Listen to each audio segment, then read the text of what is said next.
9 ఏం పదవి తెలుసు. ఎట్లా కాంగ్రెస్ ఎట్లా కనిపించింది అసలు? కరోనా వేస్తే ఎట్లా చూసిన పేషెంట్లను అధికారులు కానీ నాయకులు కానీ కాంగ్రెస్ అట్లా చూసి. ఈరోజు కాంగ్రెస్ ప్రభుత్వం వచ్చింది, గవర్నమెంట్ మాది, మీకేమవుతుంది? పంచుతున్నాం కదా, ఇవ్వకుండా తీసుకొని పోతలేం కదా. ఈ పార్టీ ఆ పార్టీ అంటలేం కదా. అన్ని పార్టీలో కూడా మేము చేయడానికి సిద్ధం. ఈరోజు ఆ గ్యారంటీలు అన్ని పార్టీలకు ఇస్తాము. 100 రోజులు ఆగండి, నిద్ర పోతలేరు.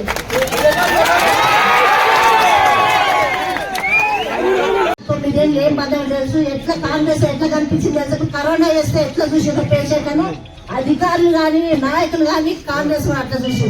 ఈరోజు కాంగ్రెస్ ప్రభుత్వం వచ్చింది, గవర్నమెంట్ మాది, మీకేమవుతుంది? పంచుతున్నాం కదా, ఇవ్వకుండా తీసుకొని పోతలేం కదా. ఈ పార్టీ ఆ పార్టీ అంటలేం కదా. అన్ని పార్టీలో కూడా మేము చేయడానికి సిద్ధం. ఈరోజు ఆ గ్యారంటీలు అన్ని పార్టీలకు ఇస్తాము. 100 రోజులు ఆగండి, నిద్ర పోతలేరు.